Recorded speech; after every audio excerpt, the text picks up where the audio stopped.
Startup express में आपका स्वागत है। मैं हूं प्रवीण तिवारी।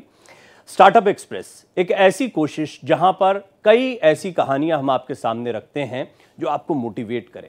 कौन नहीं है जो ये चाहता है कि वो खुद का काम करे, लेकिन जनाब खुद का काम करना ऐसा आसान और सहज बात भी नहीं है। हम देखते हैं कि लोग नौकरियों के लिए पढ़ाई लिखाई करते हैं, खूब तैयारियां करते हैं, उसके बाद में इंटर्नशिप करते हैं, काम को सीखते हैं और फिर किसी नौकरी के लिए जाते हैं। लेकिन जब खुद के काम की बात होती है तो काम करते करते कई लोग सोचते हैं कि हम बिजनेस को भी इसी अंदाज में कर लेंगे। पहली गड़बड़ी जो आमतौर पर मैं देखता हूं कई स्टार्टअप्स के साथ में इनिशियली होती है। दूसरा, अच्छी टीम का होना। तीसरा, इन्वेस्टमेंट की सोच और समझ बिल्कुल ऐसी होना जैसे एक व्यवसाय की होती है। लेकिन हम कई ऐसे लोगों को देखते हैं जिन्होंने अपनी नौकरियों को छोड़ा, अपने काम को छोड़ा और फिर बहुत सफलतापूर्वक अपने स्टार्टअप को हमारे सामने रखा। ऐसी कहानियां बहुत ज़रूरी हैं जो हम आपके साथ साझा करें, ताकि यदि आपका भी विचार है अपना कुछ काम करने का तो आप इस काम को कर पाएं और कैसे करना है वो इन कहानियों से समझ पाएं। कुछ ऐसी ही एक कोशिश थी जो हम 3 दोस्तों की एक कहानी आज बताएंगे, वहां पर आपको देखने को मिलेगी। उन्होंने अपनी जॉब को छोड़ा, लोगों के घरों तक शुद्ध दूध पहुंचाने का संकल्प लिया और शून्य से शिखर तक का सफर अपनी मेहनत से तय किया।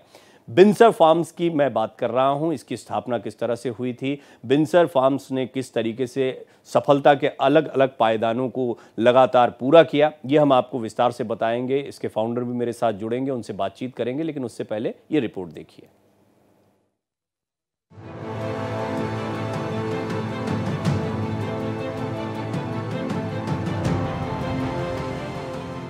भारत के सबसे बड़े संगठित डेयरी फार्मों में से एक बिनसर फार्म्स 3 दोस्तों के स्टार्टअप से सफलता की कहानी को कहता है। तीनों की मुलाकात institute of genomics and integrative biology में काम करते हुए हुई। हमेशा मन में कुछ अलग करने की ठाने ये तीनों दोस्त निकल पड़े। सुखविंदर सर्राफ, दीपक राज, पंकज नवानी अपने पेशेवर करियर को छोड़ निकल पड़े कुछ नया करने, और इस बेमिसाल स्टार्टअप का आइडिया आया। बिनसर नाम उत्तराखंड के शिव मंदिर से आया है।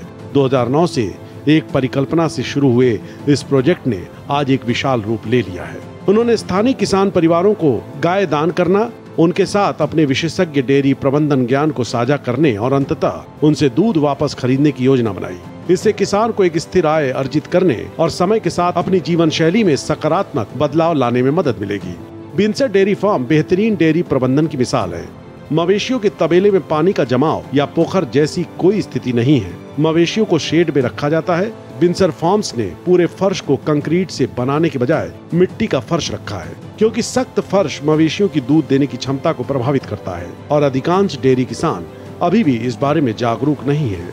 उन्होंने स्थानीय किसान परिवारों को गाय दान करने, उनके साथ अपने विशेषज्ञ डेयरी प्रबंधन ज्ञान को साझा करने और अंततः उनसे दूध वापस खरीदने की योजना बनाई, जिसकी वजह से फार्म से जुड़े किसानों की आय और जीवन शैली में सकारात्मक बदलाव देखने को मिलता है। Bureau report, Bharat express. Startup express में आज बिनसर फार्म्स की पूरी कहानी आपके सामने रखेंगे। उससे पहले मैं आपको डेयरी जो बिजनेस है उसके विषय में, खास तौर पर जो छोटे लेवल पर काम शुरू किया जाता है, उसकी कुछ बातें आपके सामने रखना चाहता हूं। मैंने देखा कई बार जब स्टार्टअप से बातचीत होती थी, अपनी किताब को लेकर, अपनी रिसर्चेस के लिए जब भी मैंने बातचीत की, तो मैंने देखा कि छोटी छोटी जगहों पर भी, जैसे उत्तराखंड के बहुत ही ऊंची जगहों पर मौजूद कई ऐसे ग्रामीण इलाके हैं जहां पर कई युवाओं ने बहुत परंपरागत तरीके से डेयरी प्रोडक्ट्स का काम चलता आ रहा था, लेकिन उन्होंने अपनी पैकेजिंग के लिए छोटी छोटी यूनिट्स का इस्तेमाल किया। ये पैकेजिंग बहुत महत्वपूर्ण होती है। पैकेजिंग के साथ साथ में आप प्रोडक्ट को कैसे डिलीवर करेंगे, ट्रांसपोर्टेशन होगा, ये भी कुछ चीज़ें होती है। फिर हम देख रहे हैं कि आज के दौर में तकनीक ने बहुत सारे स्टार्टअप्स को आइडिया दिया। आप कई ऐसे बड़े स्टार्टअप्स देखते हैं जो ऐप बेस्ड हैं। ऐसे कई स्टार्टअप्स हैं जिनको हम देखते हैं जिन्होंने लोगों के और प्रोडक्ट्स के बीच में, यानी खरीदारों और प्रोडक्ट्स के बीच में एक तार का काम किया, और देखते ही देखते हमने देखा कि किस तरीके से एक सफल स्टार्टअप हमारे सामने आ गया और इस सफलता की कई कहानियां हैं। बहरहाल ये बातें मैंने इसलिए कही क्योंकि आप जब भी कोई स्टार्टअप करते हैं तो उसमें सारी चीज़ें आप एक साथ इंक्लूड कर सकते हैं, यानी कि आपको थोड़ा सा तकनीक का भी ज्ञान होना चाहिए, थोड़ा सा आपको नई टेक्नोलॉजी का भी ज्ञान होना चाहिए, लेकिन सबसे ज़्यादा महत्वपूर्ण होता है कि आपको बिजनेस का नॉलेज होना चाहिए। अब बिजनेस के नॉलेज के लिए हम आमतौर पर सोचते हैं कि MBA जो लोग करते हैं वो किया भी जाता है, सीखा भी जाता है, उसके लिए भी बाकायदा पढ़ाई लिखाई है किसी भी अन्य विषय के साथ साथ में। लेकिन स्टार्टअप जैसी संकल्पनाएं तब सामने आती हैं युवाओं के या कई ऐसे लोगों के। देखिए, बात सिर्फ युवाओं की नहीं है, स्टार्टअप को हम कई बार युवाओं से जोड़ लेते हैं, लेकिन कई हमने ऐसे लोगों को देखा है जिन्होंने सालों साल किसी फील्ड में नौकरी की और उसके बाद में फिर अपना काम करने का प्रयास किया, अपनी चीज़ों की शुरुआत की। और ऐसी कई कहानियाँ हमें ये बताती हैं कि अपना प्रयास करने के लिए किसी उम्र के मोहताज आपको नहीं रहना पड़ता। हाँ, आपको तैयारियां बहुत मजबूती से करनी पड़ती हैं और इसके लिए बहुत ज़रूरी होता है कि आप उसी वक्त इस काम को शुरू करें जिस वक्त आपको लगे कि हाँ, आपने चीज़ों को सीख लिया है और उस फील्ड के बारे में आपका गहन अध्ययन हो गया है। आइए मेरे साथ मिलकर स्वागत कीजिए सुखविंदर सराफ जी का, जो कि निदेशक और सह संस्थापक हैं बिनसर फार्म्स के। सुखविंदर जी, सबसे पहले स्टार्टअप एक्सप्रेस में आपका स्वागत है। नमस्कार सर।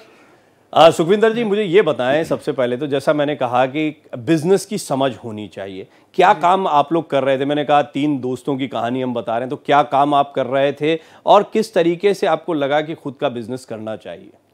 जी सर, तो 2009 में हम तीनों लोग कंप्यूटर इंजीनियर थे और आपने जैसा बताया कि institute of genomics and integrative biology में जो CSIR का एक लैब है दिल्ली यूनिवर्सिटी के पास, वहाँ हम लोग तीनों मिले और दीपक राज और मैं मिस्टर पंकज नवानी के अंडर ट्रेनी थे।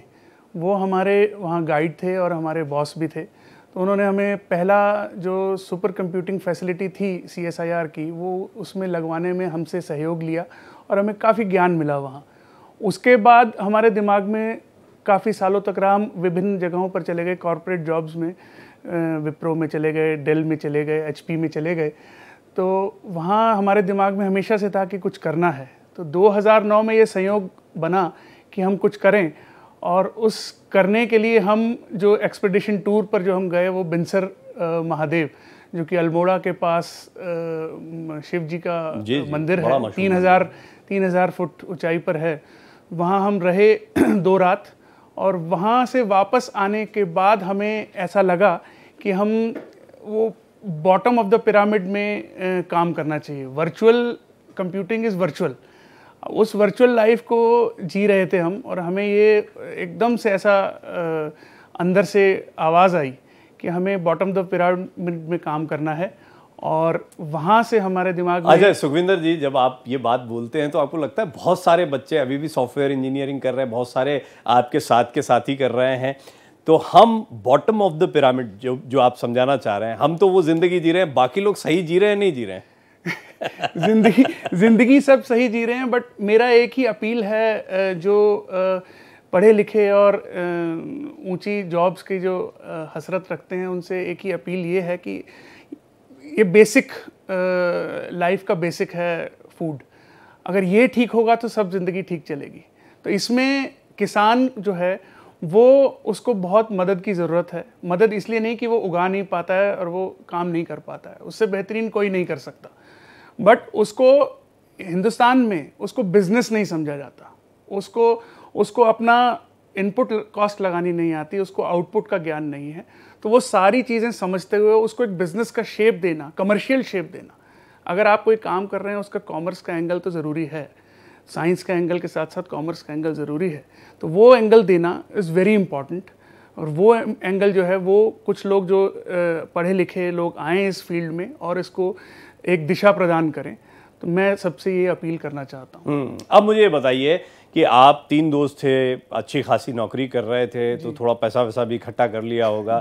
तो जब लोग आमतौर पर बिजनेस के बारे में सोचते हैं तो ज़्यादातर वो उलझे हुए लोग होते हैं जो तनख्वाह से ही परेशान है। अभी मतलब वो तनख्वाह से या तो संतुष्ट नहीं है या लाइफ में वो काफ़ी कुछ देख चुके हैं, नौकरियों को देख चुके हैं, उसके बाद उन्हें लगता है नहीं हमें भी एक एंटरप्रेन्योर की तरह सामने आना चाहिए। ये फंड्स को मैनेज करना आपके लिए आसान था या वहाँ भी कुछ चुनौतियाँ आई? ये मैं ऐसे भी चाहूँगा कि आप थोड़ा सा जो फंड्स को लेकर चिंता करते हैं अपना व्यवसाय करने के लिए, उनको भी थोड़ा एड्रेस करते हुए ये बताएं। कोई भी स्टार्टअप करने से पहले आपके पास एक पर्पस और एक प्रॉब्लम होना बहुत ज़रूरी है कि आप किस चीज़, आपका महत्वाकांक्षा क्या है और आप किस चीज़ की प्रॉब्लम को सॉल्व करना चाहते हैं। तो वो अगर क्लियर होगा तो आपने कितनी भी नौकरी की होगी, कितने भी साल की होंगे, आप कभी भी ये हिम्मत जुटा पाएंगे उसमें आने के लिए। तो हमारे पास, जैसा मैंने आपको बता रहा था कि हमारे पास यही पर्पस था कि हम इस जो खेती और उससे जुड़े हुए दूसरे सेक्टर हैं उनकी प्रॉब्लम को समझें और उसमें बेहतर करके दिखाएं।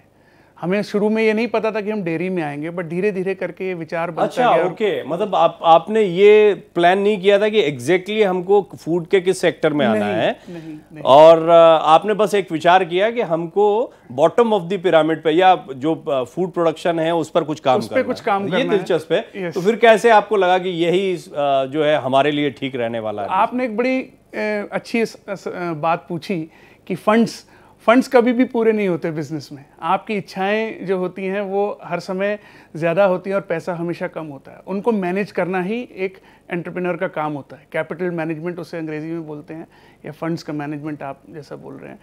तो उसको मैनेज करते करते, मतलब एक्सेल पर हमें ये लगा कि दूध का काम कुछ ऐसा काम हो सकता है जहाँ पर हम किसानों का आय भी बढ़ा सकते हैं और उनको रोज़ाना पेमेंट कर सकते हैं। आप देखिए, दूध ही ऐसी चीज़ है, रोज़ घरों में जाता है, दूध और अखबार, इसके अलावा कोई ऐसी चीज़ नहीं है जो रोज़ घरों में ज़रूरत होती है। तो बाकी चीज़ आदमी ग्रॉसरी स्टोर से या सब्जी मंडी से खरीद लेता है, लेकिन दूध उसको रोज़ ताज़ा चाहिए। हिंदुस्तान में एटलीस्ट ये परंपरा है। तो वो हमारे दिमाग में आया कि किसानों को अगर हम रोज़ का उसका साइकिल बना पाएंगे तो कौन सी ऐसी चीज़ हो सकती है। तो वहाँ से डेयरी दिमाग में आई। अब बिंसर फार्म्स जो है वो काफ़ी चर्चित नाम होता चला जा रहा है, तो कहाँ से कहाँ तक का सफ़र रहा और कितना समय लगा, वो भी थोड़ा सा बताएं। सर 2009 में एक्सपीडिशन टूर था। 2011 में हम लोगों ने इसकी नींव रखी, जब हमारे साथ फॉन्टेरा जो दुनिया की सबसे बड़ी कोऑपरेटिव है उसके फाउंडिंग डायरेक्टर मिस्टर अर्ल रैट्रे जुड़े, और 2012 में पहली गाय आई, और 2016 में हमने पहले दूध की बोतल जो मार्केट में बेची। हमने 4 से 5 साल अध्ययन किया कि गाय दूध कैसे देती है, कितना उसका जेस्टेशन पीरियड होता है, कब उसका दूध देना बंद करती है। तो वो साइकिल को समझना, अगर आप कंज्यूमर मार्केट में आना है तो आपको अवेलेबिलिटी देखनी पड़ेगी। तो वो सारा कुछ समझा, और उसके गाय के रख रखाव के लिए क्या ज़रूरी है वो बहुत ज़रूरी था कि क्योंकि हम अपने जो हमारा इन हाउस फार्म है जिसमें 500 से ज़्यादा गाय हैं, उसको हम रिसोर्स सेंटर या डेवलपमेंट सेंटर मानते हैं। चलिए, एक चीज़ तो बड़ी स्पष्ट हो गई, क्योंकि एक छोटा सा ब्रेक यहाँ पर लेना है, लेकिन ब्रेक के बाद जब आएंगे तो ये समझेंगे, क्योंकि मैंने शुरुआत में आपको कहा कि किसी बिजनेस की बड़ी गहरी समझ होना चाहिए। अब सॉफ्टवेयर इंजीनियर्स जो बिल्कुल बड़ी बड़ी कंपनियों में काम कर रहे हैं वो अचानक दूध का काम करने लगे। हालांकि दूध का काम जो है वो बहुत बड़ा काम है, और ये इन्होंने साबित भी कर दिया है कि कितना बड़ा व्यवसाय इससे क्रिएट किया जा सकता है। तो क्या हमें उस व्यवसाय को, जैसे इन्होंने बताया, एक गाय को देखा और उसको समझा गया, उसके बाद में फिर तो उसकी रिसर्च किस तरह से की जाती है? अगर आप बिल्कुल किसी नए किस्म के बिजनेस में आ रहे हैं तो उसको समझने का प्रयास करेंगे। दूसरा, इसके बाद में सबसे महत्वपूर्ण बात यह हो जाती है कि आपकी टीम जो है वो बड़ी इंपॉर्टेंट है। टीम के बारे में थोड़ी सी जानकारी सुखविंदर जी ने यहाँ पर दी है। सुखविंदर जी, अब मुझे थोड़ा सा बताइए कि जैसा आपने बताया एक गाय, तो क्या ये डेयरी प्रोडक्ट्स के बारे में भी आप लोगों ने जैसे कंप्यूटर की पढ़ाई की थी, इस तरीके से इसके बारे में पढ़ाई लिखाई की, या कुछ कहाँ से जानकारियाँ जुटाई?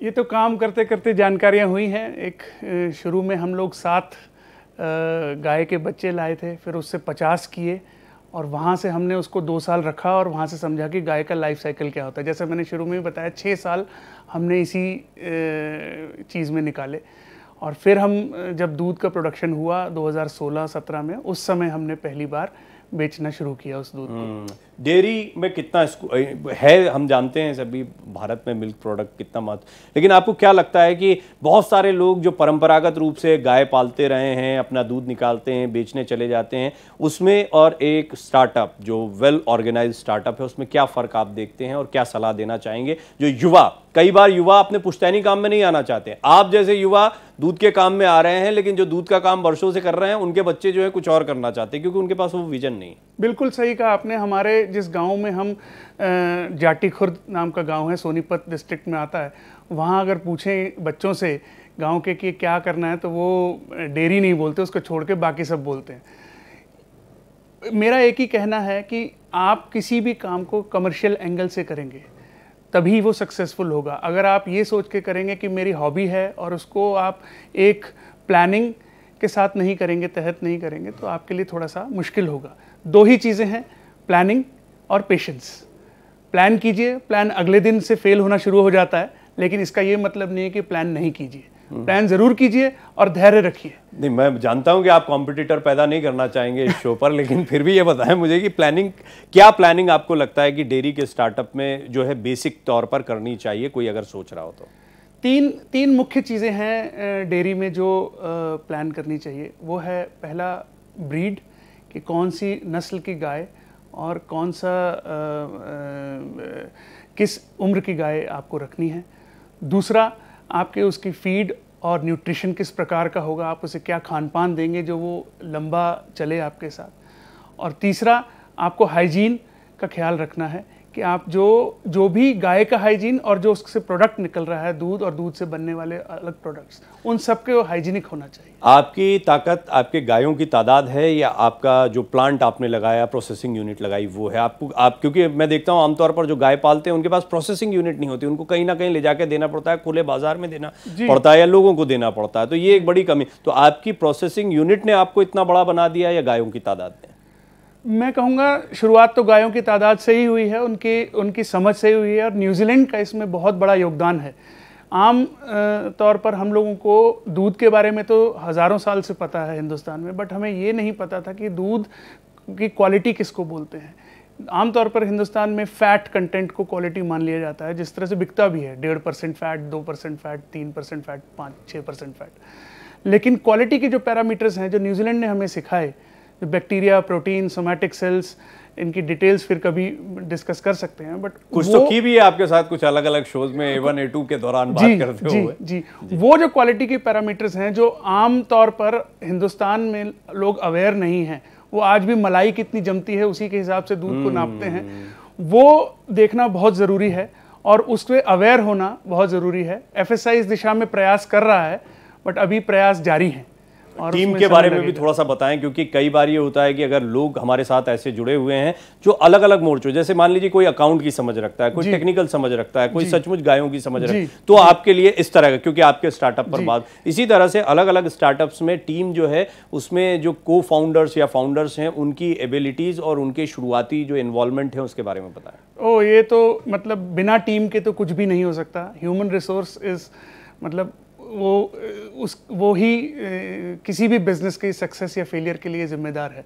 और जो फाउंडर्स हैं उनकी बहुत बड़ी जिम्मेदारी है कि वो एकजुट होकर इस काम को करें। जैसे हमारे केस में मिस्टर पंकज नवानी हैं, वो हमारे मेंटोर थे और वो आइडिएशन मैन हैं। दीपक जो नेटवर्किंग के आदमी हैं और किसानों संगठनों से जुड़े हुए हैं और वो बहुत लोगों को इकट्ठा करने की उनमें क्षमता है। मैं ऑपरेशंस और फाइनेंस का थोड़ा समझ रखता हूँ और उसको बिजनेस में वो एबिलिटी लेकर आता हूँ। तो इस तरह की एबिलिटी से जब एक मंच पर आती हैं तब जाके कोई चीज़ सक्सेस की तरफ जाने को होती है।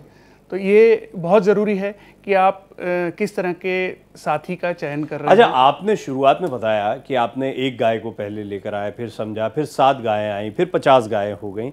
ये वो शेख चिल्ली की कहानी जो है ना, उसकी हकीकत दिखाई देती है कि मैं पहले ये अंडा लूंगा, चूजे निकलेंगे, मैं उससे मुर्गियां होंगी, फिर बकरी खरीदूंगा और फिर गाय खरीदूंगा, टाइप्स मामला दिखा। लेकिन ये हकीकत में क्या एक गाय से हो सकता है या शुरुआती, क्योंकि आप 3 लोग मिले, आपने फंडिंग के विषय में बात की, तो ऐसा लगता है कि शुरुआत में सिर्फ एक गाय की आपको जुगत नहीं करनी है, आपको और भी चीज़ों के लिए फंड्स मैनेज करना, वो क्या है?